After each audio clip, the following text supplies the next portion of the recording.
Stressed about waking up every day to the news about the extent of coronavirus outbreak? You are not alone. We spoke to mental health expert Tushi Chand on the steps to be taken to cope with the anxiety over coronavirus pandemic. A lot of information is being floated on WhatsApp. And at one moment, there's one information, and another, there's something else which is completely contradicting it. So there's this sense of panic in people. So what's happening currently is that our reactive brain is in motion. It's working right now. We've not been taking that moment to try and analyze the situation. So I think initially the first thing that we need to do is that to understand, in order to move ahead in a healthy, in a balanced manner, we need to first of all take a step back. Try and gather the information we have from the right sources, like the WHO or the National Center for Disease Control, from these places, the official websites. Because the moment there's a lot of ambiguity, the moment we don't know what's happening around us, at that moment we try to fix the dot, match the dots with whatever XYZ information we get. So that sense of panic, that sense of anxiety, that sense of worry starts really escalating and increasing. Do you watch news right before going to sleep?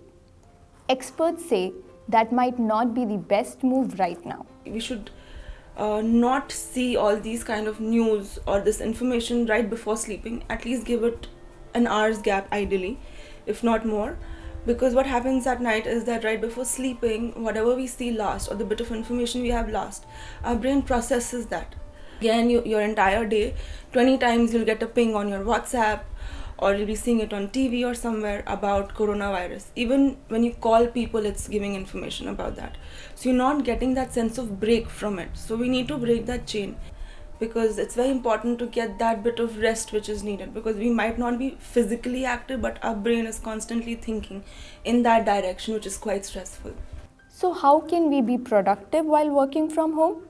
I think we should all stick to a routine.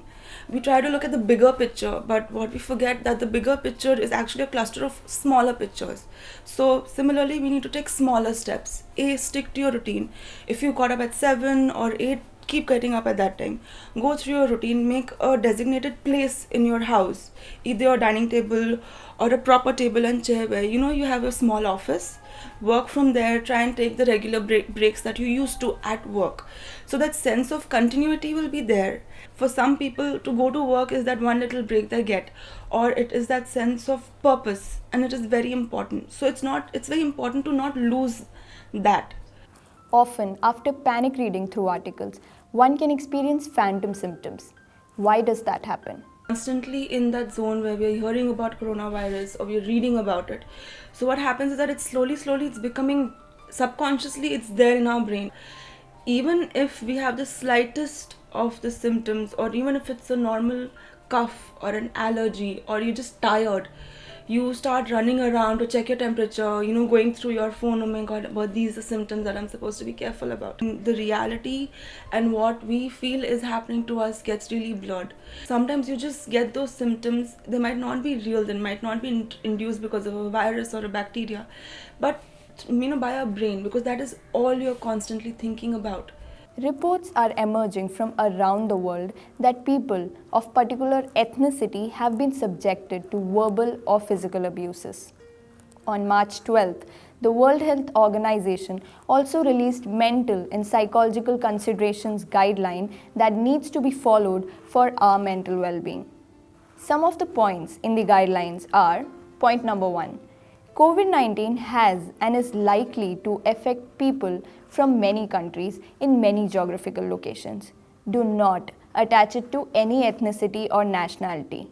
Be empathetic to all those who are affected in and from any country. People who are affected by COVID-19 have not done anything wrong, and they deserve our support, compassion, and kindness. Do not refer to people with the disease as COVID-19 cases, victims, COVID-19 families, or the deceased. They should be referred as people who have COVID-19, people who are being treated for COVID-19, people who are recovering from COVID-19. And after recovering from COVID-19, their lives will go on with their jobs, families, and loved ones. It is important to separate a person from having an identity defined by COVID-19 to reduce stigma. So friends, stay informed, stay alert, and more importantly, stay calm.